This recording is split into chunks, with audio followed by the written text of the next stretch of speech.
anything that had anything to do with bikies, they disrupt attack hardening their operations of illegal drugs. Because you've got active contracts out on your life. I don't have to active contracts, but I know that people don't like me and they want to get me in. I've dealt with the worst of the worst. I've dealt with terrorists. I've arrested a terrorist. Hang on, pause. Tell me that story. Oh, well, it was... Today's guest is a controversial former New South Wales police officer known as Raptor 13. I wanted to know a little bit more about the man behind the controversy, what drives him, and why is he so controversial. Episode 124, Andrew Murphy.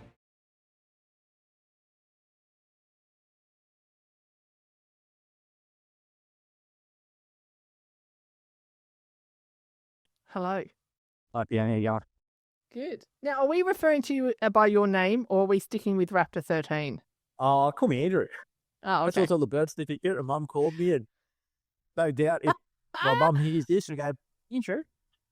Well, I didn't know whether or not, I didn't ask you that before, whether or not I'm That's allowed all to right. actually No, publish a yeah. full name. Yeah, that's fine. We'll just stick with Andrew. No worries. Yep. Well, welcome. It's very secret squirrel, a lot of this stuff. I wasn't allowed to get, and the listeners will find out why, but there's a lot of secrecy around getting you on, Andrew, and addresses and all this sort of stuff. And Oh, yeah. the light, I was like, please make sure the lighting doesn't make sure that you look like you're in witness protection, but... Yeah.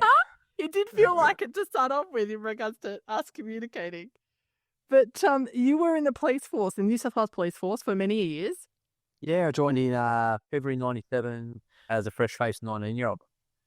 And you ended left up in 2021. and you ended up dealing with Bikie task force and with active hits on you and all sorts of stuff. So it's been a colourful career, shall we say? Yeah. It's a long and pretty, you could say an exciting, different, pretty memorable career. Would you say, considering the press that you've had, you're one of the most controversial or misunderstood police officers from the New South Wales Police If you Force? go into Wikipedia, I'm on their page for New South Wales Police. Get out! Yeah, so they have controversies, I'm the most controversial living one. The other one's Roger Rogerson, and there's others below it, but yeah, they We don't want to be lumped in with Roy. Nah, the old Roger, nah. Me and him, he's a crook. But He's convicted everybody, like that's legit. Yeah, but he's gone now anyway. So yeah. But I was probably the first and probably the police officer that was had their tail end of their career, my career heavily media publicised, shared across different social media platforms. Yeah. Colourful, that's for sure. If people don't know, Raptor 13 was your call sign. Yeah, so I had a name tag and it was, I used to run numbers and the number I had was Raptor 13, so Raptor 13, yeah. So, very identifiable in that regard. Yeah. What made you, considering it was such a colourful career, what made you want to get into policing in the first place? I had always been army growing up. Really? I was 18. I'd left school, finished year 12. It was 95, I think it was. And I was going through the process of joining the army to go through RMC, Royal Military College. And I didn't get past a certain stage. I got up to the aptitude testing or something. I said, look, you're a bit young. And yeah, I was 17. Looking back at it, I was young. Do 12 months of reserves, come back and see us, and we'll see how you go. In the meantime, I applied for jobs with customs, and Mum said to me one day, hey, look, the New South Wales Police are recruiting, and this is back in the days of an advertising. I think it was the Telegraph back then, or the Mirror. And I went, oh, okay. So I applied. There was never really a drive to be a police officer. I'd had interactions, like good stuff with the police, coming up through high school. Family member was in the police, uncle by marriage. But not really any influence to be a cop. And it was just about conversation with Mum that started the ball rolling. And yeah, I joined the cops. Because it was a fairly rough and tumble, when you sent through your bio, it was a fairly rough and tumble childhood that you had. I mean, you were getting into fights. Look, as a kid, I was a bit, you could say in high school I was a nerd. I was more academic. I I went, Really? yeah, I was a bit of a nerd. Yeah. Oh, I didn't do the best I could have done at high school, as mum and dad would say, but I could have done better. But I did all right. Like, I wasn't an idiot. But my whole part of my teenage years was always aimed at going into the military. That's where I had my heart set. Because our uncle was an officer in the army, and I was fairly close to that side. And yeah, I followed his career, and I thought, yeah, this is pretty cool. It was always army, but ended up being a cop. But it wanted to be rough and tumble. Like mum and dad, it was awesome growing up, and we had never wanted training, and I was a bit of a goody two shoes, some people would say. But yeah, you were getting in those fights with like full on Oh yeah, I got jumped by those two blokes. That was those two blokes. You'll need to explain who they were. So Ahmed Fardo and Say Fardo, a lot of the police from the 90s and early 2000s from Southwest Sydney know exactly who they are. Well, I went to school with them. They became members of certain organised crime gangs. And they jumped us after school one day. I was walking down the back to a Bikie primary, and the two jumped me, and I ended up in a bit of a fight with them. And one's older and one's in my year. Then my brother, Trevor, he come running down, and it was on. He saved the day, picked up a push bike, cracked one across the head. I think he kicked the other one between the legs, and right, we're out of here, mate. And we went off up the street and got out of there. So I crossed paths with both of them numerous times through my career. So any of the guys in Southwest City know exactly who I'm talking about. Why did they decide to jump you? Do you know? Can't actually remember. I must have said something to them at school, or they did something, or Tim's Ahmed was in my year, and I must have said something to him or done something. He didn't like it, and he thought he was the big tough guy at school, so he decided to have a go. Okay. So you ended up joining the police force. Yep. How old were you? I was 19. The day I walked into the academy was the 16th of February, so I was just turned 19. Baby. Yeah. But I was tall, and the majority of our class were in our teens, early 20s. We weren't old. There was older people, older demographic, tradies, older people, ex-military, but it was definitely a large proportion of us all either straight out of high school or at the oldest in our early 20s. It was we grew up a lot in that 6 months, like. Why do you say that, in terms of the training or in terms of what you saw? No, well, to cutting it out, umbilical calls from home. Most of us, like, I hadn't been away from home for anything longer than a week or two. I've done school camps and annual cadet. I was in the cadets, Army Cadets as a kid. So I'd go away for 7 to 10 days at Singleton and weekends with the Army, the cadets at the time. And this was sort of a pack your bags up, you're out at the door for 6 months. And I'm like, day one, I knew no one.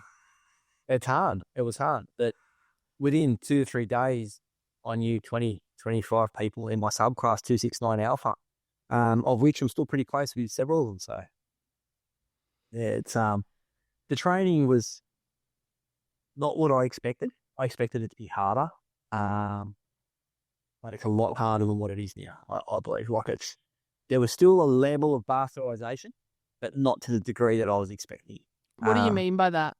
You still got yelled at. You still got told off. But is that bastardization, or is that just discipline and I believe it's just discipline and yelling at you. Yeah. And, if you did something wrong and they came up to you and they yelled at you, especially in the parade ground. But I suppose if you look at it today, what happens with the softly, and they don't yell at you as much, they would go, oh, it's a bit scary. Like, we did log runs.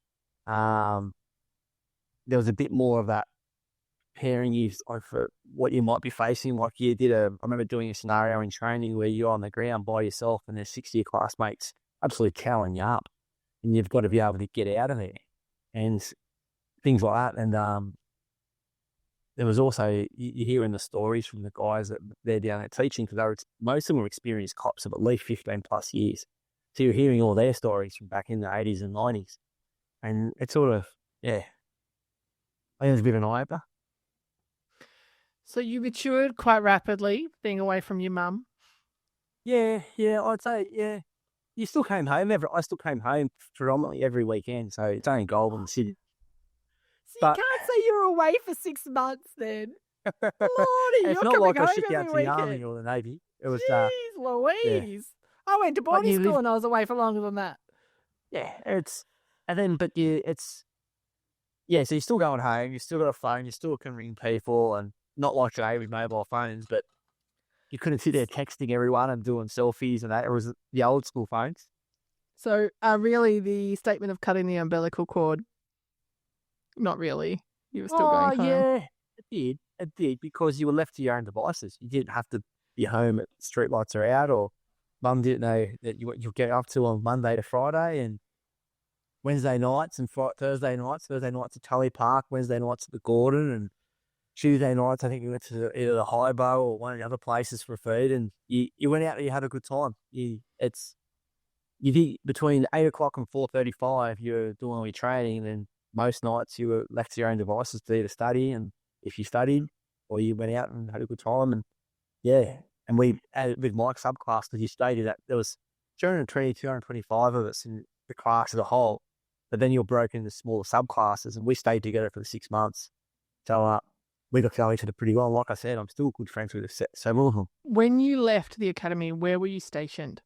So I left there on the Friday, and I walked into Fairfield Police Station that Friday night. So what was then now called Fairfield Local Area Command, Southwest Sydney. Fairfield was on the last class of one of the commands that you weren't allowed to put into or go to. Police officer by the name of David Carty was murdered there by a street gang known as the Assyrian Kings back in April of that year. So I was the first class in 6 months to actually come out of the academy straight into Fairfield. Fairfield was Wild West back in those days. It was a bit crazy. So I was going to ask you, because I'm not a Sydney person, and a lot of the listeners aren't. So I was going to say, what was Fairfield like? Fairfield's there was in excess of 150 different languages spoken in the command, so it's pretty culturally diverse. Yeah. Top heavy with what's called the Assyrians. So the Assyrians are a racial group from Iraq, Iran, Syria that are Christian based, and that area of Fairfield was the larger proportion of them outside of Iraq. We had Asians, Vietnamese, Chinese, Cabramatta's just down the road. Canley Vale, at the time we were at the tail end of the heroin pandemic in southwest Sydney. So we had a lot of the drug crime was overflowing into Fairfield, and it was a bit, looking at how policing's done now, for then it was definitely archaic, but we got the job done. Why, when you say it was archaic, what do you mean by that? Well, you might have a portable radio between two in a car crew if you're lucky. These days, everyone has a portable radio. Had black spots. It wasn't the best. We drove around in old 4-cylinder Rodeos that if you were going up a hill with lights and sirens on, the car next to you probably overtake you. We were armed with 6-shooter revolvers and a set of handcuffs, whereas today they've got the Glock self-loading pistol, 2 spare magazines, OC, capsicum spray, taser, extendable battens, body armor. We didn't have that in those days. We had the aluminium batten in the car, the big long one, like a mini sword in the car. Body armor was the big heavy vest on the back seat that you only got out when it was, rarely got them out unless there was shots fired or you were going to something where there was shots being fired or something really bad. There was a bit of time to prepare. Otherwise, you just wore your bulletproof shirt, blue Marley police shirt. And things were very different. Security levels were different. Systems were changing over from typewriters to computers. The computer system was a lot slower. It wasn't Showing your age technologically now, advanced. Andrew. Yeah, I know. We learned how to do things on typewriters at the police academy. We were on that changeover. So, yeah. Do you find that throughout your career, considering how, in terms of the equipment, you were fairly vulnerable from what it sounds like, do you think that there was although you're in a dangerous area working, that there was a different level of respect compared to later on in your career? The bonds between the police, the culture, was very strong. Like at Fairfield in those days, they've been through. I wasn't there when Dave Carty was killed. I was actually at Bass Hill doing my student in that phase when that happened. And there was a bond amongst the cops there at Fairfield that even today, like AMS got a message of one of the guys I used to work with yesterday, Fairfield boys of old. And I was only a young cop those days, and the guys that were older than me, there was definitely a strong bond with them. And you sort of, you went through hardships and tough times, and true shit, like you could say, and built that bond. And I'm still mates with a fair few guys I used to work with a fair few, and it was good. And it's I was more asking in terms of the community rather than within the the police force. community. I mean, if you're rocking around with your shirt as the only armor that you've got on, if you came to work, you came to work in civilian in gear because we were parking away from the station to walk. So people knew you were because you were Aussies. Generally, we were all Aussies, white Australians and stuff. They knew you were, but we wouldn't wear uniforms. So only wearing uniform at work. And when we left work, we'd wear plain clothes.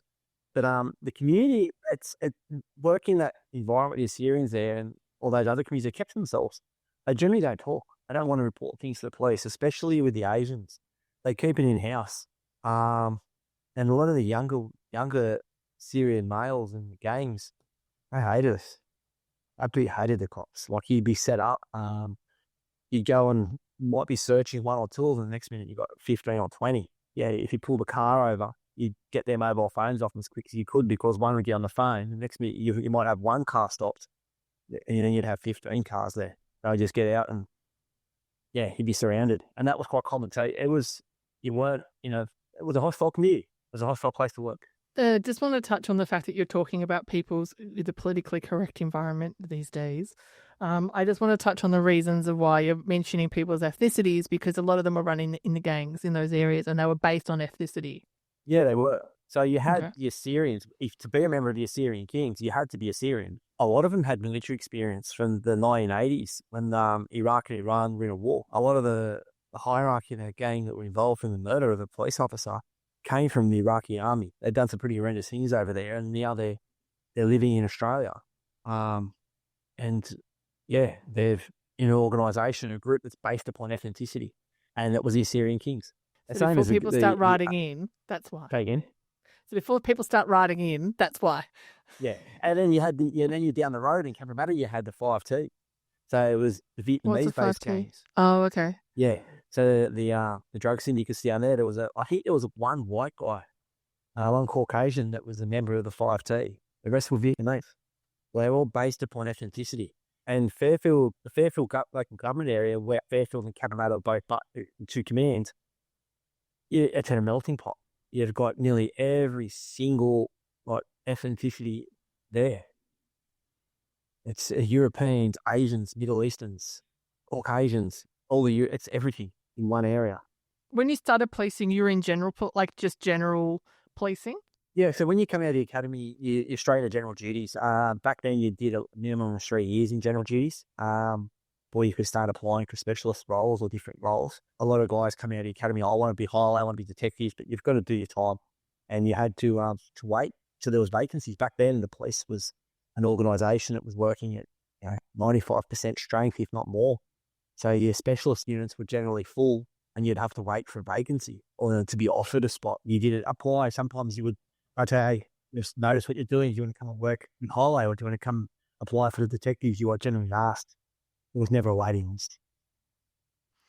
How long were you in general policing for at Fairfield? Well, I was in GDs for 3 years to the day. Is that GD? Is that general policing, is it? Yeah, general duties. It's general policing, general duties. So the 16th of August, 2000, I had a pretty bad car accident. That was my last day in general duties. So I graduated from the academy on the 16th of August. It was 15th or 16th of August, 97. And 3 years to the day, I had a car accident, which was pretty bad and sidelined me for a fair while. So let's not gloss over that, because it was a very serious accident. How did it happen? We were working, myself and my fighter Jason, we were working 3 12-hour shifts from 10 to 10. So it was a swing car shift for general duties. And it was towards the end of the shift, and we're like, let's go for one last drive and see what we can get. We might get that big pursuit. It would always be like, we want that big car chase and all that cool stuff.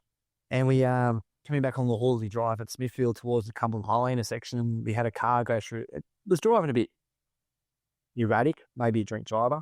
So we're going to try and light him up on the other side of the intersection and see what happens. And all of a sudden, he lit him up and he went through the intersection, and we went after him. He went through on the red, We slowed down, came to stop, did the usual, lights are on, checking left and checking right to go in after him. We got 3/4 of the way through the intersection, and on the right, there was about 6 or 7 cars stopped. The guy on the left, doing about 90 k's an hour, hit my left side door, and the first time I saw him as well, I read on my left side, just near the door, CCOM security. And kind of realised this isn't good. And then I was we went into a backward spin, and I was looking back at the direction we came. Then there was an almighty bang, and the car filled full of smoke, and I was in a world of hurt. When I say smoke, it was all from the airbags going off. I thought the car was on fire, but I tried to lift myself out of the car and give myself a quick check over, and that's when I realised my left arm was no good. I couldn't walk, I couldn't move out of the car, and when I felt to my left leg, I could actually feel it was warm and a warm liquid, so obviously I had a pretty good cut. I didn't realise I'd put nearly 4 fingers into my thigh. How many? 4. Oh. I had a big chunk of meat missing from my left thigh from the bonnet of the other car. Actually came through the door and scooped out part of my leg, and then it compressed me and was pushed out by the B pillar. So when I was compressed, that's when my pelvis popped, and I broke my pelvis in 3 spots. My sacrum. Oh, that expression, my pelvis popped. Yeah, pretty much. It was broken in 3 spots. So I was unstable, and they had the 3 ribs, collarbone snapped from the seatbelt. I could feel that. My head was in one piece, which was probably the best thing. Didn't get hit. So you're bleeding internally from the pelvis injury. I did have a lot of internal injuries. Yeah. There was injuries to my stomach, bladder, bowels, and that sort of stuff. They didn't realise the extent of the injuries until probably about 3 days after, when I was taken to hospital. One of the guys involved in it, he actually said that they were trying to find a heart rate at one stage. They said it was either that faint, they couldn't find it, and that. But I don't remember. I was in and out the whole time. I do remember getting taken to the hospital. I remember coming in the back door of the hospital. That's a bit of a funny story in itself. I'd only been there probably an hour and a half earlier, having an argument with the trauma surgeon about an offender I brought in that had stab wounds, and an hour and a half later, she's the one leading the team trying to save me. It was a bit bittersweet for me, but I saw Mum and Dad were there when I came in through the back door, and I was in air splints from the waist down, about mid-chest down, keeping the pelvis stable. And then the next, so the dad, make sure you get in touch with the association and get my free TV. And then the next thing they hear from is absolutely all these screaming and wailing coming from the emergency room with the trauma call, doing stuff on me, because I was in a pretty bad way, a bit banged up. What was about the free TV? Oh, so if you remember the police association, when you go to hospital, you get a free TV. Oh, okay. So, no, I don't remember that. I've never been in the police force. Sorry. So for the New South Wales cops listening, you get a free TV courtesy of the police association. Right. So you got a free TV for all your injuries? Yeah, I knew I was going to be in there for a couple of days, I thought, because we were supposed to go on a fishing trip on the Friday. I thought, oh, yeah, I'll be right. And then the paramedic's like, mate, you're not going to be right for a long time. I'm like, oh, yeah, whatever. That was in the car, and then I realised what was actually wrong with me. I was like, this isn't good. Why? So you get taken in, asked for your free TV. Then the trauma surgeon's the one that you were having a barney with, before. I hope she won that argument. She's actually running the show in the trauma call and the research bays in Liverpool Hospital. So you come in the back door, the ambos come in, and there's a whole heap of bays in front of you. That's where they take all the traumas. And there's a trauma call, so basically it's not good. Everyone comes in and starts doing all their assessments and working on you. And, do you remember any of that? Yeah, I do. I remember the table was hard. I remember the bits and pieces of the pain being moved and screaming. I remember the lights. I remember bits and pieces of probing, and I remember a heap of people around me. It was a very weird experience. Did it dawn on you then? Oh, this is really serious. Yeah. Okay. I don't think I knew it wasn't good. It took 45 minutes to get me out of the car, cut me up. I had to be actually extricated to the back of the car. With the ambulance rescue, cut me up. So yeah, that wasn't good, and I knew that from the ambos are in the car, Rick Santabury and Otto, They were pumping me full of all kinds of great drugs, and even they said it wasn't good. So, yeah, and being a police officer and going to so many accidents in your career and being the person in the accident, you know when things are good or when things are bad, not when things weren't good. Do you think, though, that in that situation that it's better to be naive and not understand? Yes and no, because I knew what was going on to an extent. I knew what was going to happen. Not injury wise, like I knew when the rescue blokes turned up and were putting the ankle grinder on the door, I knew that I was going to be all right. I knew that the guys looking after me next level. I knew them all by name. I worked with them in one way or another. The cops were in the car with me. The AMBO is actually working on me. I knew.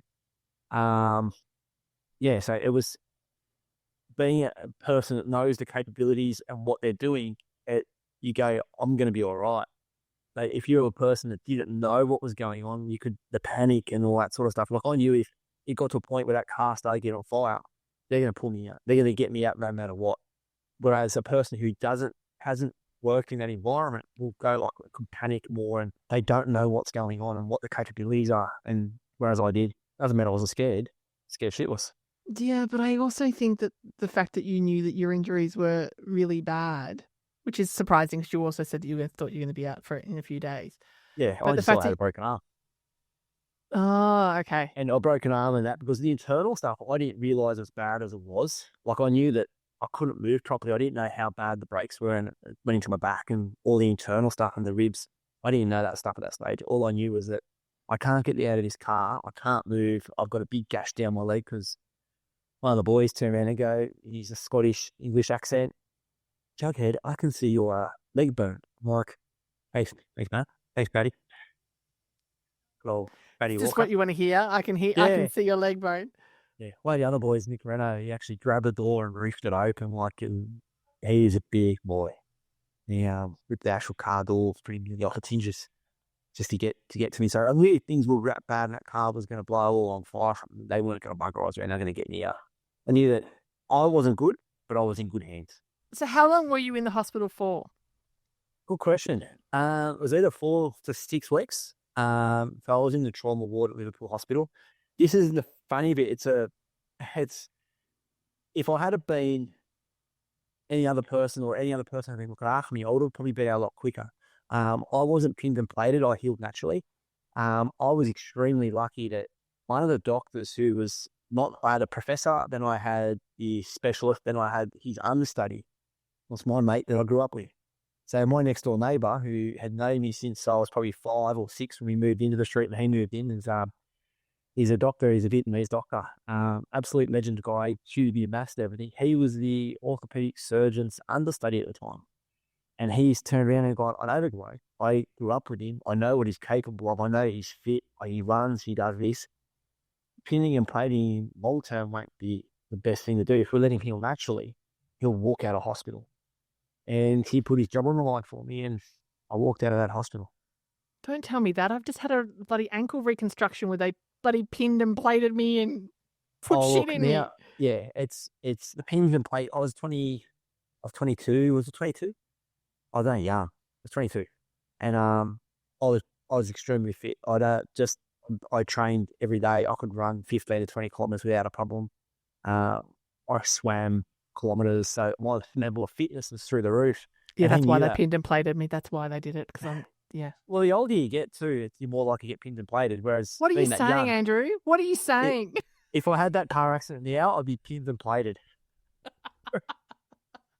But back then, it worked in my favour, and they didn't do that. And I had surgery on my left leg to remove all the dead meat and all the chunks of metal and everything, glass are in there. But then on the third day was when things got really, really bad. That's when I was touch and go. There was talk of me not making it, and talk that my stomach had actually, because of the trauma to my pelvis and my abdomen, my bowels and stomach weren't working properly. So I think Mum came in and goes, he's not drinking Coca-Cola. There's something wrong with him. And the doctor's like, oh no, he'll be all right. I think Dad said he looked like he's 9 months pregnant, had this massive, big, hard stomach and belly. And they're like, oh, this is, we weren't expecting it to come on this quickly and this severe. And it was a trauma from the stomach.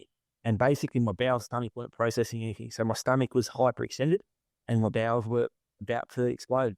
So they gave them 3 options. They put a nasogastric tube in through the nose into my stomach and drained the stomach. Emergency surgery or death. The surgical team was prepping him on standby and they were on their last go to put the tube in. And if they didn't get the tube in, I was upstairs in surgery. They got the tube in and all I remember is God Almighty, that went everywhere, all over the room. It was horrendous. But this is people going about nursing shortages now. Back then, nursing shortages were huge. My dad was helping the nurse. So there was one nurse helping me and all this stuff's going on. My dad's there holding blankets, cleaning up, doing this, getting stuff to help him. My dad's not a nurse, not a doctor, he's a trachea. It's lying on that bed, seeing how the nurses were back then. God knows what it's like now. And I've seen the nurses in and out with Dad. I take my hat off to them. And what they had to put up with me, that's a daily basis. I take my hat off to them. I was a good patient, but just what was going on that day and the days after, it was just vile. They're very much underappreciated nurses until you have to go into hospital and you realise what they actually do, and it's incredible. Yeah. They're actually next level, and I've got a lot of time for them. And there were a lot of those talking my laptop thing lying on me. They're actually they weren't the registered nurses; they were enrolled nurses. So they're not even. You got these different types. Some of the registered nurses looking after it were awesome, and so were the enrolled nurses, and they just did a phenomenal job. I love to know where they are today, but they. Could you track them? Is there any way that you could track them down? Look, I just remember a couple of first names. It's. It's probably privacy as well. 25 years ago. But no, it's no doubt they might remember the ugly mug that was lying in bed. They go, hey, I treated that cop. No. It's probably the fact that you're a police officer, I was all right. I don't know, from your own account, though, you're pretty fit and, Yeah. Athletic. Tickets on yourself back then. Tell you what. No, I'm still these days, I still train most days. And it's the biggest thing. Yeah, the thing is, I always say to people is that my fitness got me through a lot of tight spots. What was that, your fitness what? Got me through a lot of tight spots, like through my career. And especially with that's my fitness and my health and that. It helped immensely. If I hadn't have been as fit as I was, things would have been different. It's, especially the cop, you've got to remain fit and healthy. So how long were you in hospital for, all up? I think it was about 4 or 6 weeks. My first day out was the opening ceremony of the Sydney Olympics. I remember that. I was in hospital for the grand final. I had pizzas in bed that night. I didn't eat. I remember that one. But yeah, it would have probably been about 4 weeks. It was mid-September, I think, Olympics. So it's probably been about 4 weeks. That's not that long for such serious injuries. No, but there was a lot of afterwards. There was the in and out of physio twice a day for months. Then the ongoing physio, and I didn't go back to work unrestricted for about 12 months. I went back in April the following year, but I still had restrictions on my time I could be at work. So it took a fair while. Even now, though, I still have my left arm's buns, I can say. I've got nerve damage in my arm from the collarbone down to my elbow. All the nerve damage, I don't feel my hand properly, and I had surgery during COVID for it. And I'm likely to have to go have more surgery on it again. Right. Is that covered still by? Still covered. Okay. Yeah, yep. So, that's and my good. backs, like most police will complain about their backs, and my back's wrapped. Why most police complaining about their backs? I understand from a military point of view, they all complain about their backs because of the weight that they were carrying. But you don't think of that when from a police. Guys carry a hell of a lot of weight. Yeah. Some units in the cops, we wear body armor and helmets a lot, but not nowhere near the same as the military. But we're wearing this useless leather gun belt for so long. And the weight upon that straight on your hips is never good. Plus the seating in the car and the altered seating position because of the gun belt in a normal everyday setting. So your car that you drive around to, like a Rodeo or a Holden Commodore, is exactly what the police drove in. Exact same seat, no modifications. So we've got guns, handcuffs, ammunition all around us. And you have to adjust your back and seating position. So it's not uncommon for cops to get their backs thrown out because of seating position in the car, carrying that weight all the time. There's no load bearing up onto the shoulders. It's all just on your hips, which then So causes jumping back. what's the solution to that then? Oh, God, bless. Like when I later in my career, I had the load bearing vest and the body armor on top, so I could actually put some of the pouches on the chest, similar to the army guys, and move stuff around my holster and make my belt to make it more comfortable. But I don't know if it is a solution. It's you've got to carry a certain amount of kit, and you want to have as much protection for yourself as you can, especially these days. And the police use generic car seating. There's probably a lot of reasons for the police to start looking at building a proper police car designed for cops, especially highway control and that. You want a car that's reinforced with certain different levels of protection, carry all the kit, travel fast, sturdy, but then the seating position for the cops. Because, you're in and out of that car all day as general duties, or anyone using the car, you're in and out all day. It's getting up and off the ground, carrying all the extra weight. Sometimes you carry actually 20 kilos worth of kit. Mm.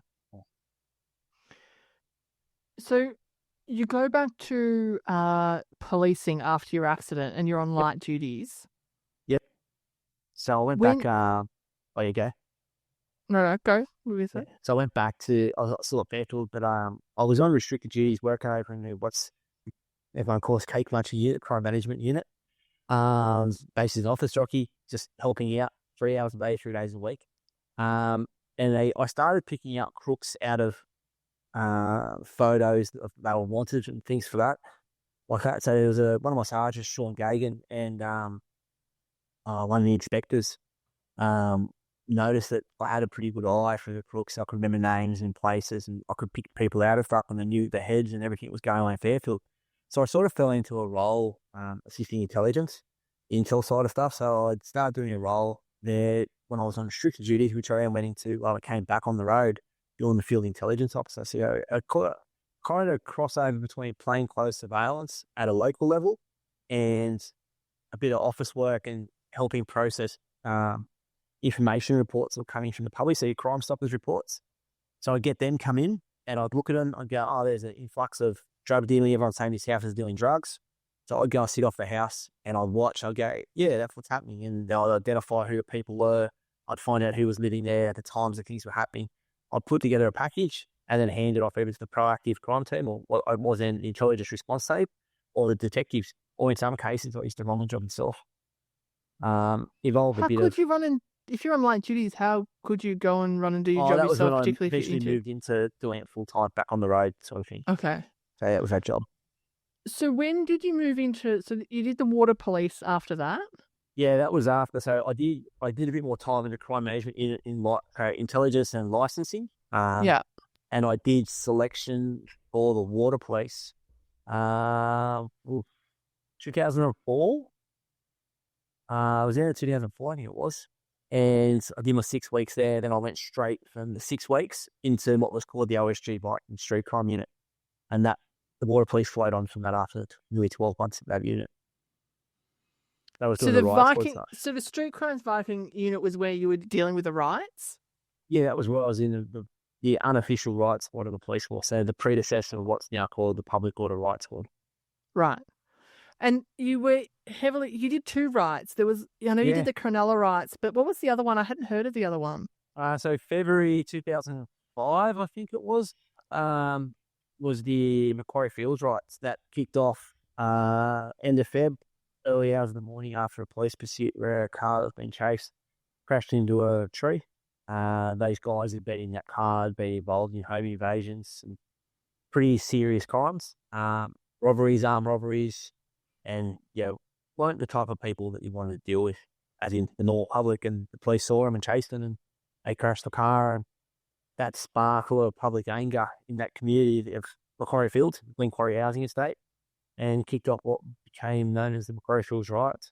And what was your involvement in those riots? So I was the team leader at the first night of it, of one of the teams in the city. And we got the call from the G operations inspector. So he's the people calling God, kind of a God figure at the police radios. He runs the state. He's the one that's organises everything that's going on, yes and no to pursuits and all that sort of stuff. And he got a message to go up and see them. And I did. I was at the Sydney Police there at the time, so I just walked upstairs to radio. Hey, what's going on? There's a public order incident out at Macquarie Fields. Jump on to Lima, which is the radio channel. Start making your way. Your boss, Mr. Noakes, has been advised. I'm like, yep, sweet. So I got the crew together. There's about 5 or 6 of us, and we jumped in a truck and put the lights and sirens on there and headed out to Macquarie Fields. Got out there and made a quick assessment of what was happening. Spoke to the local commander on the ground. Made some dumb decisions, but our commander then came out, and that's when. Hang on, you made some dumb decisions, or the commander? No, I didn't. I'm just a resource. I was just the sergeant. What dumb decisions did you make? No, not me. The inspector there. Oh, okay. Well, we won't talk about their dumb decisions. He's out now anyway, and everyone, most of my mates agree with me. But my inspector turned up. Okay. That's when we got. Yeah, we had a hailstorm of bricks hit us when we tried to push the crowd back from the crime scene. So our job was to protect the crime scene, to allow the investigator to investigate the actual accident and what was called a critical incident. That's where police investigate the police actions. Was to protect that and the integrity of it. And the mob decided, no, they don't want that. So they were going to overrun that crime scene. Our job was to protect the investigators and the crime scene staff so they could do their job. So fairly kinetic. Oh, yeah. Yeah. It was full on. I got my head split open that night, got knocked out. We did a baton charge to push the crowd back without gear, because protective gear was at the time. Riot squad without riot gear. And we went to push them back, and all of a sudden a brick landed probably about 4 or 5 metres in front of me and spun, and I ducked, whacked me in the back of the head and knocked me out, split my head open, and Big Mitch grabbed hold of me and dragged me under one of the buses for cover, and that's when they sent the 4-wheel drive till went forward in the rodeos and pushed the crowd back with the cars, and they mopped up after that. But I got my head taped up and back into it. And then you had the Cronulla riots, which was, they were huge, the Cronulla riots. Yeah, look, the Cronulla riots weren't isolated to one suburb. They were spread over an area, and actually 2 areas. You had southwest Western Sydney, where around Campsie, Pushkal, where on the middle eastern side of it was based. Then you had the eastern suburbs. So from Maroubra down to the Cronulla Peninsula. That was a massive area, but in actual terms of a riot, Macquarie Fields was a lot more of a riot, as in the sense of a public order incident with helmets, shields, batons, rocks getting thrown, and actually confronting a crowd head on. Cronulla was very spread out and no less violent. It was just a different type of riot, a public order incident. And some of the things I saw happen over those nights, because one of the first riot guys recalled back for that. It was just crazy, absolutely crazy, especially at night time. So when you're saying, first of all, explain what sparked the Cronulla riots for the people that aren't in Australia. So it was on Wednesday afternoon.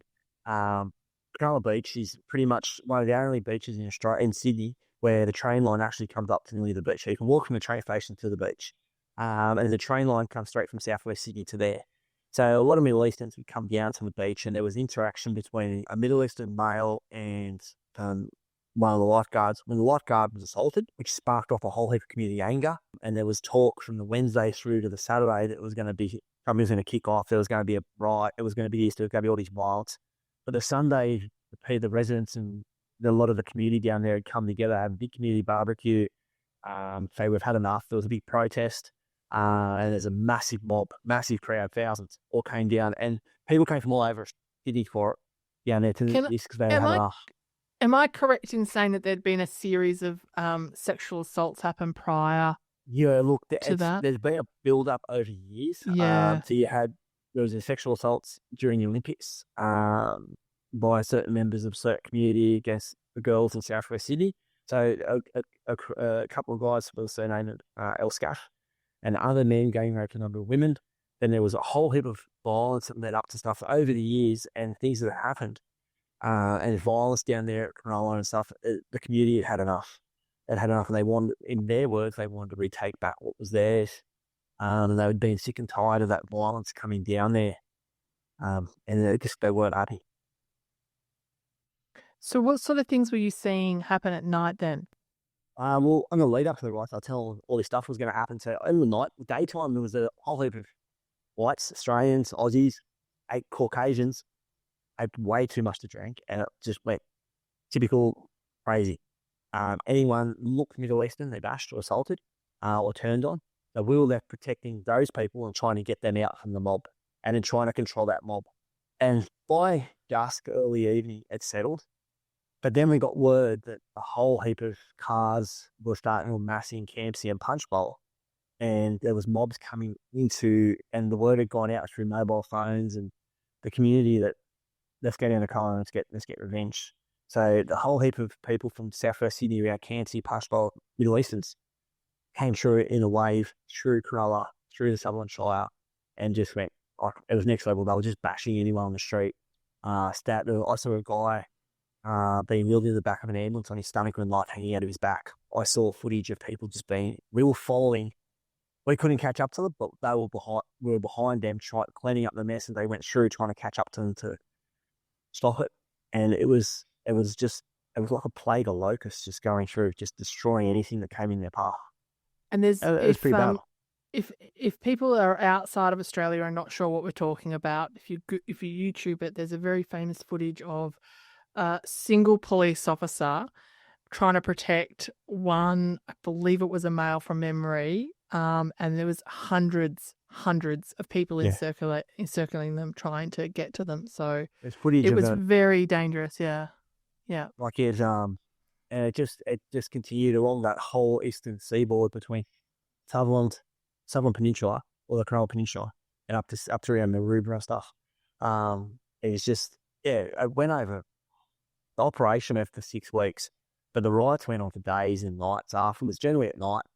And it spilled over into Southwest Sydney, Campsie and Punch Bowl, where the policing took over. Police started targeting the ones that were coming into the Shire. They're out there before they could come down. There was roadblocks set up. Basically, if your driver's license said you didn't live inside the Cronulla Peninsula, you weren't allowed in, you would turn back. Then Brighton kicked off, so just north of the Cronulla Peninsula. Back over Tarrant Point, there's this suburb, Brighton. And that went belly up. I was there that night. Police cars got overrun, smashed. Camera gear got stolen off cameramen, and they got bashed by a mob of about 300 to 400. And then we were sent in to basically recover the police cars and get the police out of there. They called a Signal 1. I think there was 20 of us from the riot squad, 2, maybe 3 dog handlers, and then some of the tactical operations, yet the SWAT guys were there as well. And we basically pushed the crowd back, and I think we arrested 65 or 70 of these blokes. But these guys were running in amongst the cars, stopping General Holmes Drive, which comes straight out of Sydney Airport. And we were jumping over cars, they were jumping over cars. It was just, and then in the main street of Brighton, you had police in full riot gear going up the street, taking on mobs that were coming out the side, throwing everything from bread rolls to bricks. Considering you've been in the serious car accident, you've been dealing with some very serious individuals in your career. You've now been knocked out in another riot. How are your family dealing with you being in constant danger anyway, and then seeing you with these injuries? I don't really know. Back in those days, like I didn't talk about much at home. I would see mum and dad. Social media wasn't a doubt. You didn't have a YouTube, Instagram, or Facebook. So it was either the newspaper or your 6 o'clock news. So if I knew there was something going to appear on the news, mum and dad would get a quick phone call. Hey, I'm all good. Especially at Macquarie Fields, and rang up, hey, Dad, I'm all good. And he's like, why? I said, just don't watch the news. Of course they watch the news. But that was sort of the thing that created a bit of a buffer. They were always worried because it spilled over to home. I had death threats and guys trying to hurt me back in the early 2000s. And they had police knock on the door. Hey, we're here to make sure you guys are all right, until Andrew gets saying, oh, what's happened? Oh, such and such made a threat. But then Dad sitting out the front with a pickaxe handle with 2 detectives until I got home. That was late 90s. They've been... Don't think he'd be allowed to sit there with a pickaxe handle these days. Well, Dad was still around. Dad would. Dad doesn't care about that sort of stuff. He's an old school truckie, so he's old school.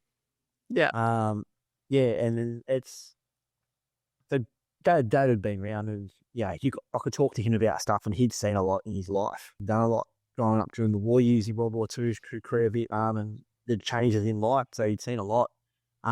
You could always talk to him about stuff. Mum always tried to protect Mum a lot. My brother we grew up in the same areas and stuff. We all have different paths in life. But things we're getting up to. But we didn't have the social media back then, so you didn't get that exposure. Because your career started getting quite controversial, and a lot of the media is when you were dealing with the bikie gangs. How did you end up dealing with the bikie gangs? Around 2000, I left there. I was there from highway 2012 to 2015. So after 2015, when your social media sort of become a lot more popular, your Instagram, your Facebooks, more your Instagram, your Snapchats and all that sort of stuff started to become very popular. That's when it sort of kicked off. And that newspaper called the Daily Mail, or sorry, it's not a newspaper, it's actually physical, online clickbait, Daily Mail. So do you think, though, that a lot of, this is going to be a controversial question, Andrew, do you think that police in general changed the way that they policed based on the social media 100%. And you didn't? Well, or did you just change because of the area that you're now in, so therefore you were being a bit more, I don't know, full on in terms of your duties? No. Policing didn't change. Like when it came in and I was doing what I was doing, there was other cops out there doing exactly what I did. I wasn't alone. And I say this a lot. At Raptor, I was not just one person taking on the bikies. There was 50 odd of us at the time. So let's explain Raptor before you go on. What was Raptor? Strike Force Raptor came out in 2009 after the murder of, I think it was a Hells Angel at Sydney Airport. So the Hells Angels and the Comancheros had a massive altercation after both of them were on the same flight back from Adelaide. The Comanchero president at the time, Bikie, was involved in an incident. There's allegations that he killed someone. Big, massive fight. From that, they created an investigation, and from that, the what was known as the State Crime Command Gang Squad, spawned what became known as Strike Force Raptor. The Strike Force Raptor was the proactive arm of the Gang Squad. So State Crime Commands made up a number of squads, and the one that looked after the gangs was Gang Squad. But they had then got a proactive arm, which was made up of Highway Patrol, Operational Support Groups, so the OSG guys, the door kickers, plainclothes police, as well as detectives. And they sort of ended up investigating that murder and that incident, the affray. And then that led on to the full-time unit being the proactive arm of the Gang Squad. And then what ended up becoming known as Strike Force Raptor, but the Middle East Organised Crime Squad folded into Gang Squad, and they created what was known as the what we would call then, Criminal Group Squad, and we were still the proactive arm of that until Raptor was disbanded and created its own squad and is now called Raptor Squad. That Strike Force Raptor was, when I was there, it was about 50 blokes, guys of ills. There's about 6 or 7 of us in the Highway Patrol, about 12 or 14 in the OSG, and the rest were plain clothes. Yeah, I just got a lot of attention. What was the mandate for Raptor? Disrupt the outlaw motorcycle gangs. So disrupt. Okay. And make it uncomfortable for people to be members of the gang. So going at all different levels of the gang, from the hierarchy down to the lowest, so the hangers to the associates, to the networks, and basically making them feel very uncomfortable and making it very hard for them to operate and making it unattractive for them to join.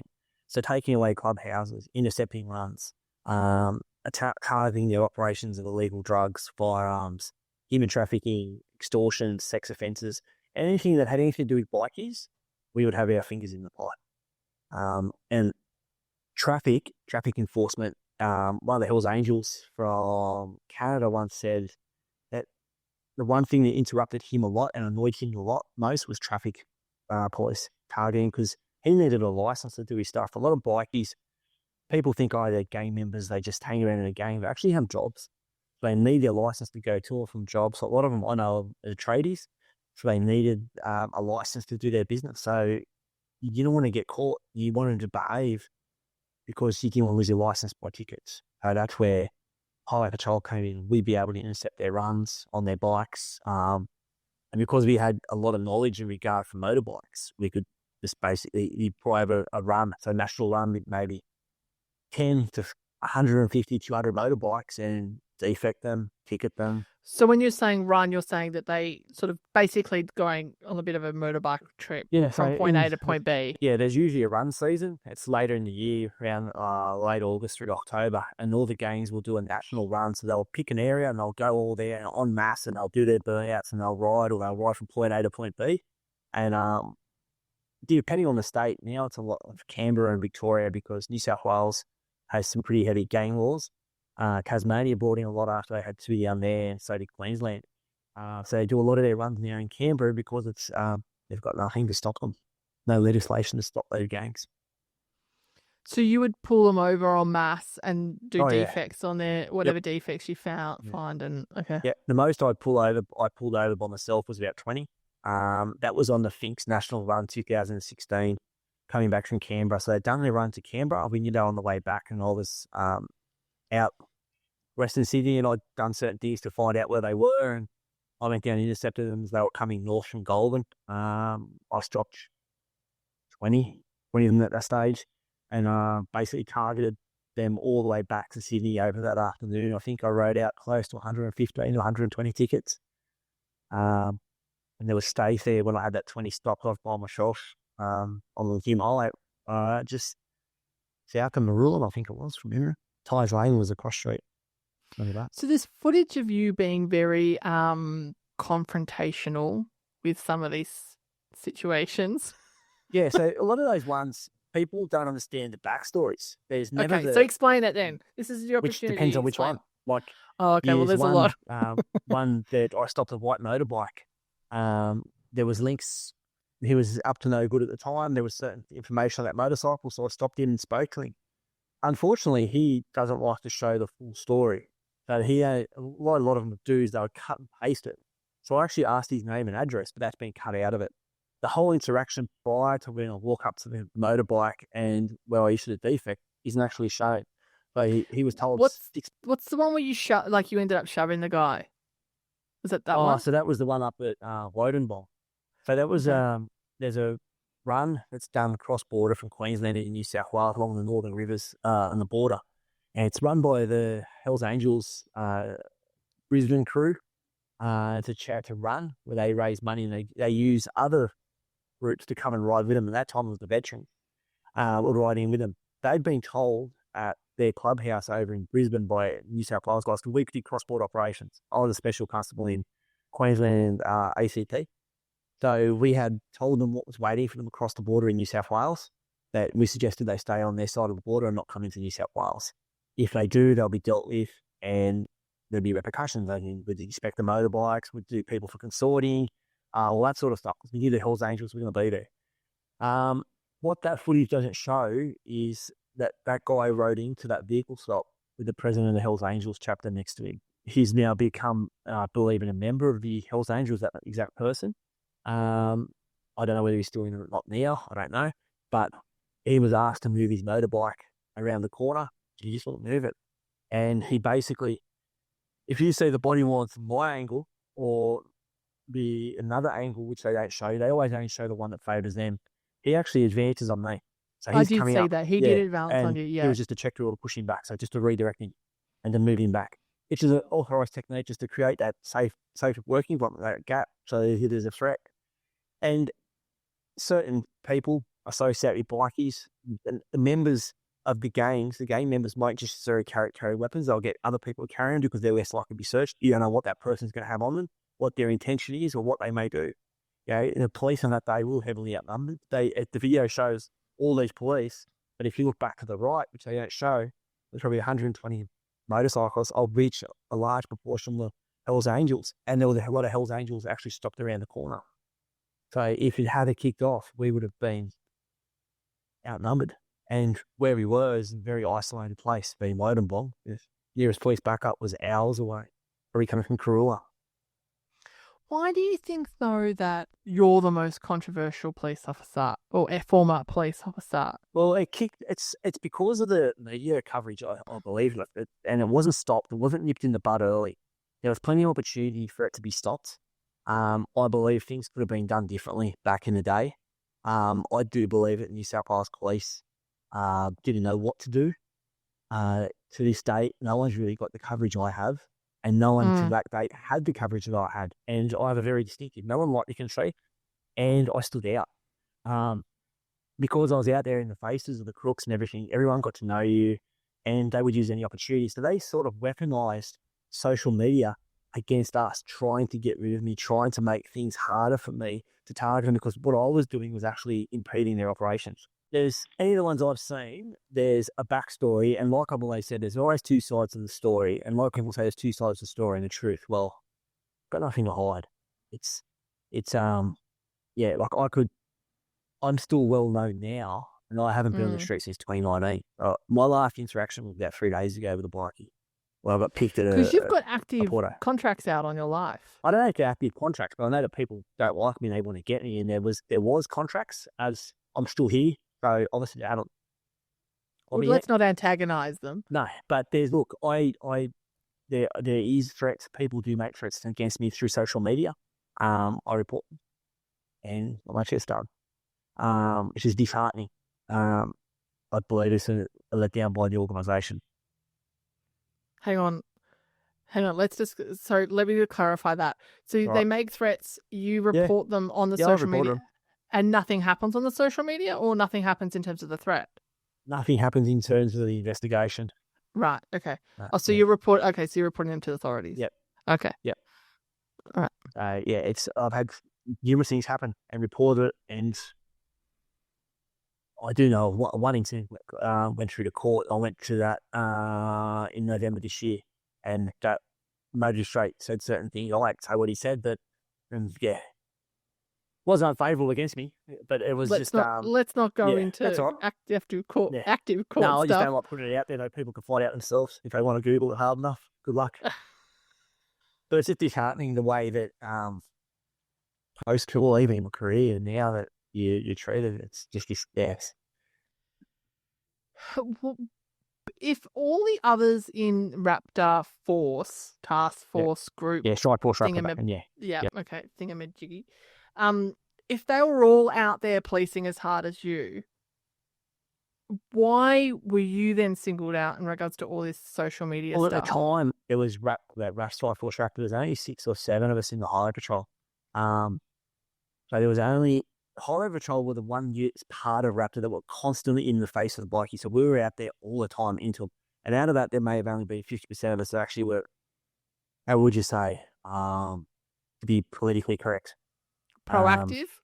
Proactive, yeah. Proactive to get our butts out of a chair. I wasn't okay. My old highway sergeant is an absolute legend, and he's a good mate of mine. And, he would be out there with us, and, I just got it because I think I was, like my other guys I worked with had a few dramas. A couple of guys actually did, but there wasn't that social media side of stuff. One of them was still there after I left. I know I had a lot of dramas with social media and stuff. As to what happened, I don't know. I wasn't there, but I copped it because there was a massive influx in such a short period of time. I'm talking days, and the Daily Mail, I think, did 2 or 3 articles within several days of each other. Even followed me in court one day, and it just put it out there, and it was just, it was a flavour of a month. It turned into the flavour of 10 years.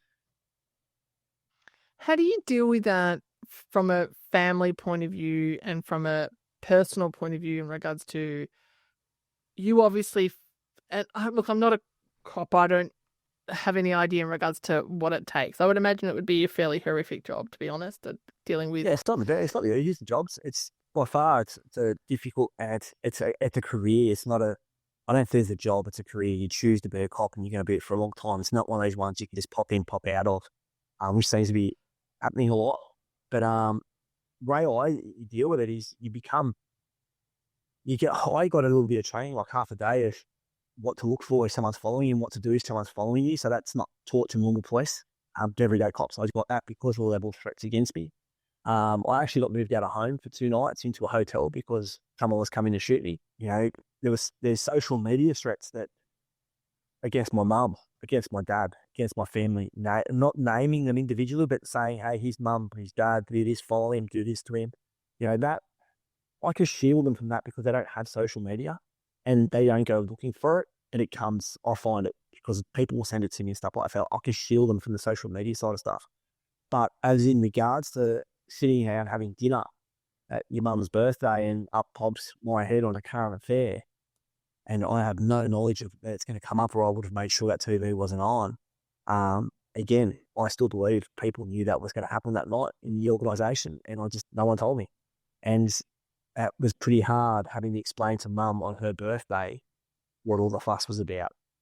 And her son's head's on TV and his vehicle stopping. It hurts mum. It traumatized her and my dad. It was hard. Like having to explain to them, because you could shield them from certain things. They don't need to know everything I do at work.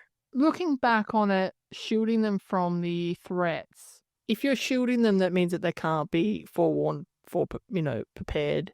If I knew of anything that was going to come towards them, I had things in place to protect them. Like there was at times, I remember when I had my phone number got made public, and I copped thousands of phone calls in a short period of time. The guy I was working with, he made phone calls to the local area command where mum and dad lived. There was a car at the front of their house. There was cars out the front of my house. Anyone that was close to me had cars out, and they would know the job was made. Hey, this is what's going on. You need to protect his family. And then things were put in place to protect me because I was at work at the time. So it was, if anything happened, the guys around me put things in place to protect me. And I had my supervisor, my close mates at work wouldn't have done anything to help me out at the time.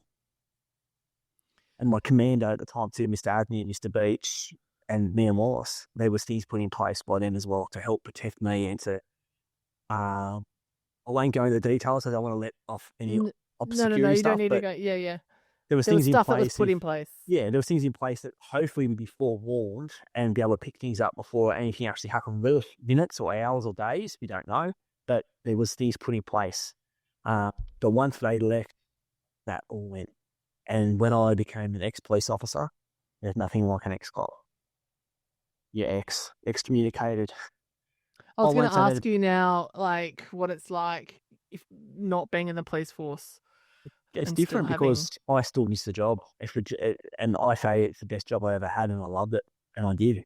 And I still back the blue. I'm a massive supporter of the police across Australia. I don't know what state you're in. I will back the cops without question.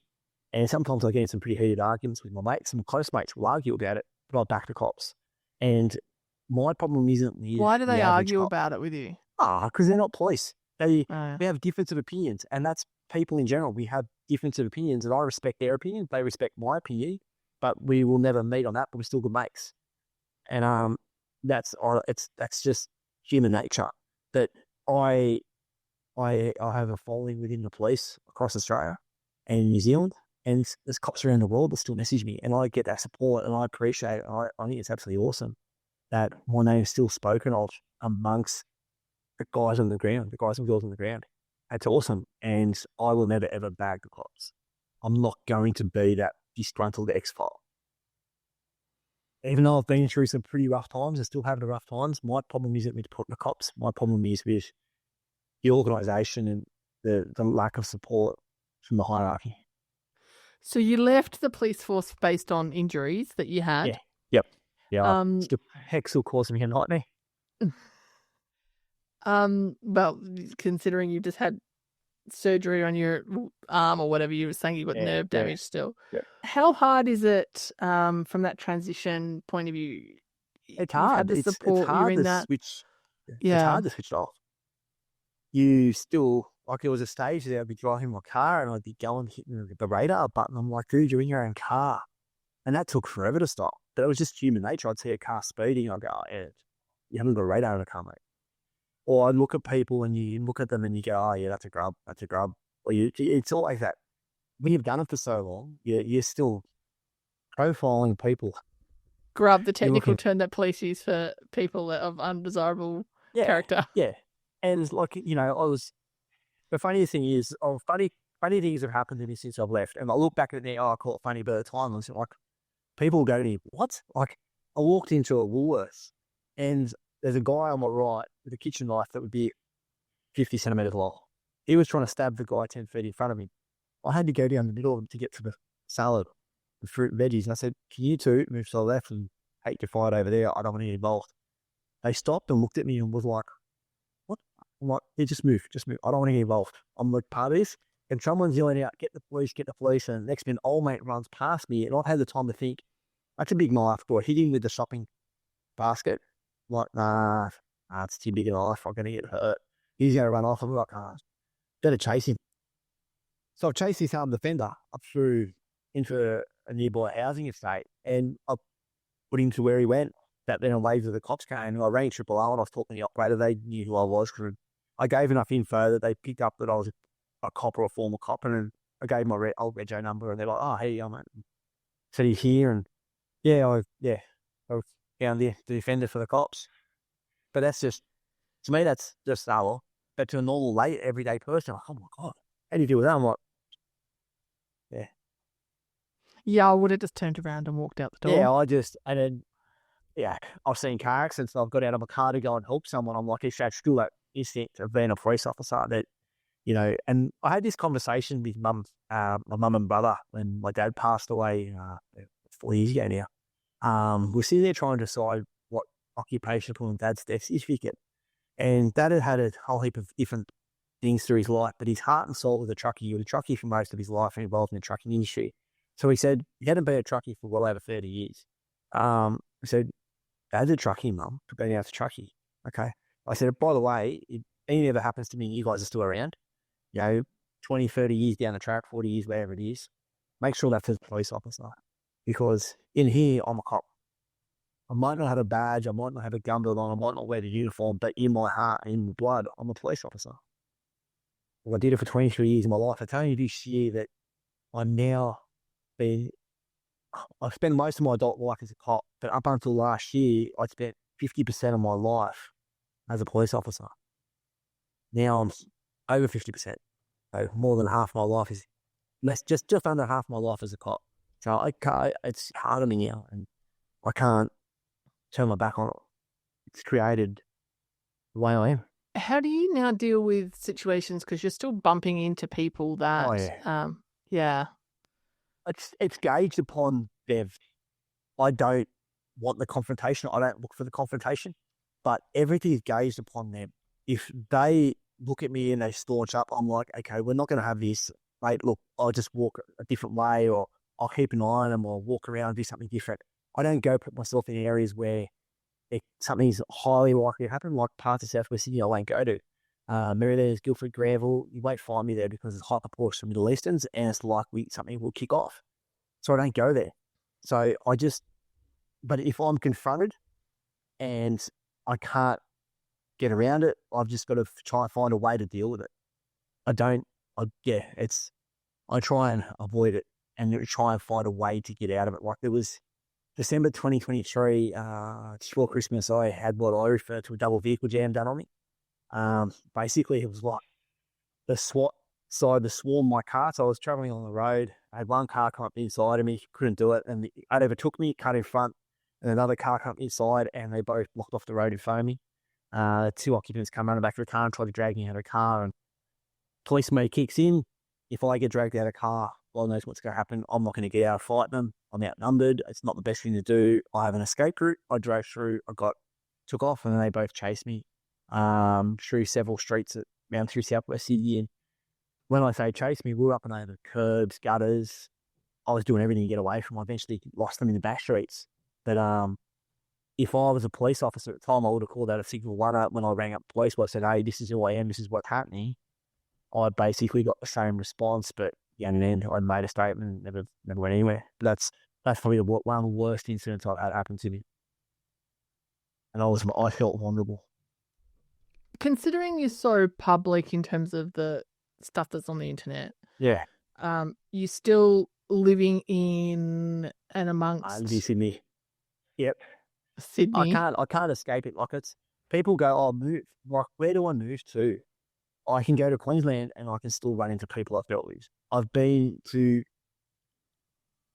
Tasmania. Come to Tassie, man. Since, it's quiet down here. It's you've got bikies. You've got bikies. We've been out there for your bikies. I know where the Rebels are down there at Hobart. But Victoria, South Australia, anywhere I go, there's people I'll run into. Anywhere in New South Wales, I've been to Port Macquarie, I've been to Coffs Harbour, I've been to rural New South Wales. I've sat in a coffee shop with one of my best mates. and I got picked straight away. Bikies are international, but in Australia, they're everywhere. They're out there. But then I don't even just look at the bikies. I look at the people that are associated with them on senior social media that want to gob off and then yell at you or something. That's quite common, and I just ignore it. Do you think that they're almost turning the tables on you from your policing situation? So you were making life uncomfortable for them when you were a police officer, and now they're trying to do the same thing to you now? Well, I lived as a police officer. I lived exactly the same. I was doing the same trial. I haven't switched off into a civilian role. You could say a civilian switch off a motor company, I can turn it off. I am still behaving the same way as I did. I do any surveillance. I'm more careful. I watch who's driving me. If some car's following me for too long, or it's slowing down when it should be speeding up, I'll become a bit more observant of that vehicle, or I'll notice things out of place at the gym, or if something happens, I'll be more aware of it. I think it's just something that's continued over into the civilian part of my life. But that's not a very healthy way to live, being in that fight or flight stage all the time. Yeah, it's like I've got my safe places. Got my safe place, my home safe as far as I know. So it is what it is. I adapt to it. And I think I've adapted to it whilst I was a cop, and it's just continued on. Is it then hard then to be, if you're still having to live the cop mentality for your safety? Yeah. Is it then hard to fully embrace the civilian world and move on? I don't know if I could ever even move on. It's moving on to me is forgetting about everything I've done, forgetting about that. Whereas I'm still very much an advocate for keeping the police culture alive and remembering our mates like with Police Remembrance Day. So I'll never leave it behind, but I am disconnected to an extent. Like I don't, there's a junkie, there's a drug house. I don't care about that. It's not correct. So yeah, it's a bit, I've moved on, but it's still part of me because of who I am and who I've become and who the media have made it to be. And in a way, the police have allowed it to be. That happened earlier on, is it to put this Raptor 13 out there. And there's a lot of police out there that look up to me as a figure that they've liked. And I don't want to use the word emulate, but they see a lot of good qualities in the way of police. And they ask me through social media for tips and tricks. How do you do this? How do you do that? So how can I just disconnect myself with everything police and walk away from? And I don't want to be that angry, disgruntled cop, which I see a lot. I don't want to be that person that hates the cops and hates everyone. It's not me. Well, in fact, you're doing a lot. You're doing a lot for police now, aren't you, in terms of charity stuff? Yeah. Like I push Police Remembrance Day. And it'll be my second or third year down there this year, and I pump it up. I started today by saying there's a business out there, Legacy Metals. Hey, go over. He's a first responder family. That go and support them. Let's get our guns together. Let's get down there. Let's march together. Let's have a great time. But then there's the other side of it too, that I want to raise money. I want to make people aware of our community, the first responder and policing veteran community. There are guys out there that have left the police or still in the police and emergency services that are side hustles, like side businesses and stuff. Let's turn to them. Let's support them. And then there's the whole social media thing. Let's change the image of policing.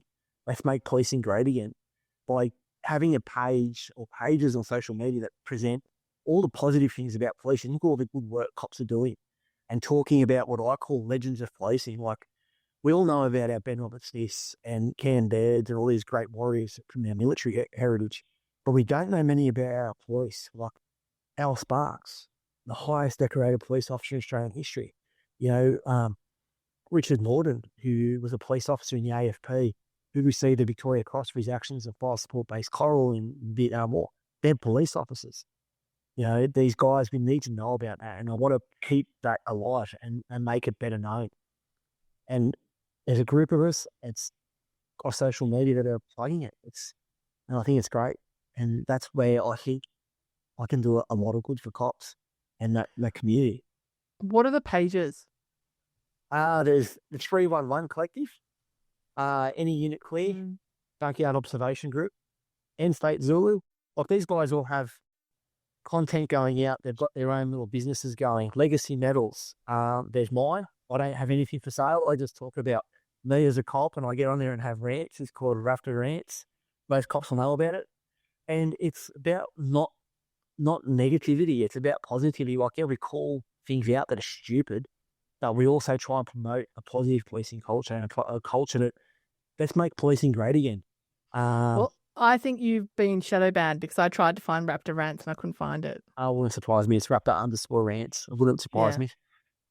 Yeah, I'll look it up now as Yeah. we're speaking, but I'm pretty sure it's shadow banned. But yeah, it's about creating, like, yeah, I get in there, I have my rant, and I'll call things out, I'll say things that are bad, but cops come to me and I'll say stuff, and I'm able then to pass that on and say it in a public forum or it's not public, it's private, but I can then say things and put things out there that the cops can't talk about. I got pretty vocal about their pay rise. I get pretty vocal about a few things that affect the cops on the street. Like, if one cop says to me, hey, this issue, I'll go, okay, there's an issue, but let's find out more. And I'll ask a lot more. And then if there's a big concentration of things come through, I'll raise it. And one of the biggest things at the moment, it's coming back a lot. It's coming a lot from a lot of different pages, is the TikTok and the social media side of stuff. We've got to start realizing we're cops. We're not dancers. Right. I was when you said putting more positive things out there, I was like, dancing in the lifts is not a positive. No. Look, the community go, oh, that's thumbs up on that. We're not about getting likes and thumbs up, and it's not about getting all that stuff on social media. Oh, look at these police dancing. People want to see what policing's about. Show the good side of policing, where police are arresting crooks, chasing crooks, making those arrests. Put that out there. Tell the public that people need to know that their police are actually out there doing something, and they're actually making a difference to make the community safer. By dancing and showing these TikToks of making coffee at like the RSL club, what's that showing the community? Like, yeah, it's great to show the community their action of colouring in stuff with the kids or doing coffee with a cop. I think that's great because it breaks down the barriers. But then you see 3 or 4 cops dancing around and making a mockery of everything about policing. It's a lot of cops don't like it. It's not what we see, and don't dare comment on it because you'll get banned. Does that mean then that you view what many have stated is you as a controversial figure in terms of the police force and those videos online? Does that mean that you actually, by you trying to keep a positive mindset, you're viewing them as this is what policing should be? Well, I'm not saying you can't be me. I've always said this through my career. You can't be me. No one can be me. I can't be you. You can't be me. Go out there and be your own person. Whether you take a small part of me and a small part of 10 other police and make it your own, you have to make yourself. You can't emulate anyone. I didn't emulate anyone. I was me. That's my nature. That was how I saw things. That's how I became. And I took on a whole heap of different things I saw in other policing, creating my own mold. But you have to create your own mold. You can't emulate me. If you take something small away from me, whether it be some way I did something or some way I interacted with someone, or when I'm speaking to a crook that's recording me on a phone, I keep a very straight face. I don't interact. I just say what's going to be said and I get out of there. If you can take that away from what I do, that's great. But then go and take away something from someone else and create your own persona. Don't ever try to emulate someone. Be your own person. Good advice. It's be your own person. And that was the thing. People would come in to see me. Oh, I want to be just like you. I said, dude, I spent however many years it was in the cops being me. I learned this over years. This didn't happen overnight. This has been developed over years. It's keeping a straight face while you've been recorded, dishing out tickets was what I was good at. I just tread the minimum. I did what had to be done, and I got out of there. Sometimes people say, well, that's just hard ass. You've got to show more sympathy. Well, I'm not there to give hugs and kisses to people. I stop people for traffic offences. There's your ticket. There's an option on the back. You can take it to court or see in court. Have a nice day. See you later. Did you ever let anyone off a ticket? Oh, shit, yeah. Okay, good. There was a Christmas when I was in Fairclough Highway. I got a mum for an over 30. She had a daughter in the front seat, a broken leg. She got under 10. That's a huge saving in points and fine. But there was also people that you let off. That was one that sticks to me. I looked at some old footage once and there was a kid I let off. He just got his license, he struck up. There's people out there that make honest mistakes and you know it. But then there's people out there that are just taking the mickey out of it. Like, and this is my peeve, is people go on about speed cameras and all that sort of stuff. I don't like speed cameras. I don't like mobile phone cameras because it's not stopping the offence. Me, as a highway patrol officer, I would see the offence, I would stop you and interact with you. Whether I gave you a ticket, I charge you, or I let you go, I'd stop that offence then and there. I'd stopped your driving behaviour or whatever behaviour you were doing. And God knows, 200 metres down the road, a kid could have run out, you could have killed them. Or you lost control of your car and died. So by stopping them from doing those huge speeds and driving in a manner idiot or getting them off the phone, it could have saved their life or another. Did someone pulling out a phone and recording you change the interaction in your mind, whether or not outwardly you let it know, and you said you keep a straight face or whatever, but if someone pulls out a camera and starts recording you, do you go, I'm giving them a ticket regardless? Generally already at that point. Pardon? It was already at that point. They were already getting a ticket. So it wasn't a case of, I think you get a ticket, I'll pull the phone, you're going to get a ticket now. It was already a case of you're probably going to get a ticket anyway. It wasn't a case of, there's got a phone, I'm going to get payback. It was already, they're going to get a ticket. Okay. Yeah. Any last words? Make policing great again. Pardon? Let's make policing great again. Let's make policing. The best, the guys and girls out there. That's a very controversial statement again. Well, it's not, I see it as policing is a noble profession. It's not a job. It's a career. You decide to become a police officer and you are charged with some crazy powers and you have a place in community where you have to protect the community. We spend 6 months training to be a police officer and then we're deployed for an entire career. We don't go back to a safe place. We don't go back and train. We're continuing training and being updated the whole way through our deployment. And we don't finish our deployment until the end of our career, but then we're still in our war zone. And that's what I spoke to Mark Donaldson, the recipient of Victoria Cross. Mm-hmm. Yeah, and he said to me, thanks for what you do here. You keep us, my family, safe while I'm overseas and you allow me to do my job. And I've spoken to many soldiers over the years and they say, you take your gun belt off and you return home to your war zone. We never leave it. But people are going to start realising police are humans and we're not evil. We're normal, everyday people. But we do a difficult, tough job where the government agency of last resort for everything, whether it be mental health, getting barking dog or armed robber or a terrorist incident, terrorist incident we can call it, if it gets that bad, we're going to call upon the army. But we do everything. We do first aid. I've picked up fire hoses. I've saved people's life with CPR. I've done dog complaints. I've dealt with the worst of the worst. I've dealt with terrorists. I've arrested a terrorist. Blade owner of Omar Balaji, who's been convicted and everything of terrorism charges. But we do everything. And hang on. Yep. Hang on. Yeah. Pause. Yeah. Tell me that story. Because you have not mentioned that. We're at the end of the podcast episode. It was. But then it wasn't and then suddenly you just throw that in arrested this.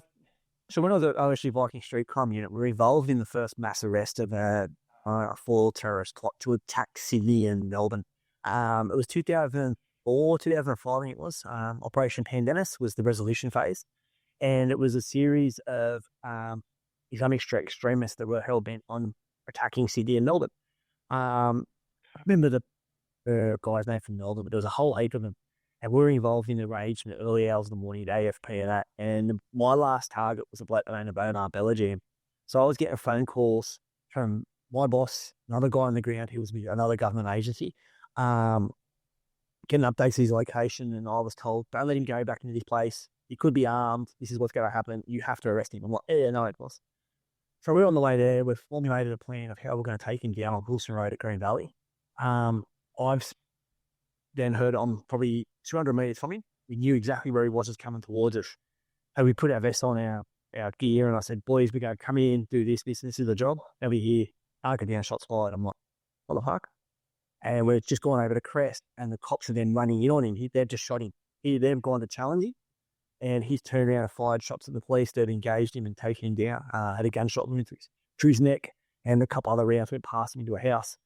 So I turned up and we started doing first aid on him, had off all his clothes, doing all that sort of stuff. And that whole night we'd be involved in the arrest of terrorists. Another crazy incident down at Bankstown Airport with another male we thought had a suicide vest on him. He was armed with a pistol, all insane with the same group of men. We took him out as well, as in arrested him.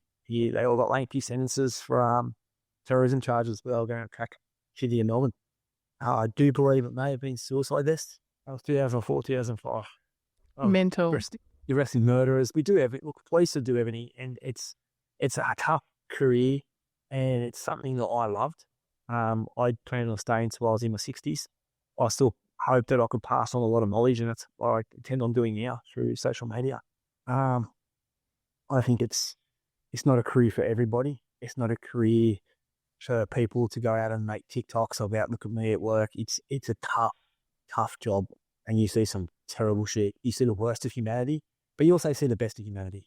I've seen some awesome things as a cop. I've had some of the best experiences in my life. I've got some great mates out of it. I've fallen into a circle of friends that across Australia that I can turn to if I need help, need a hand with someone to talk to.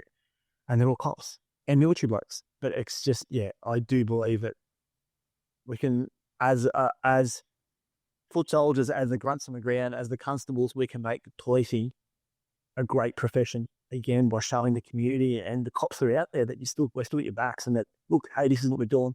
Let's talk about the good stuff and support the troops.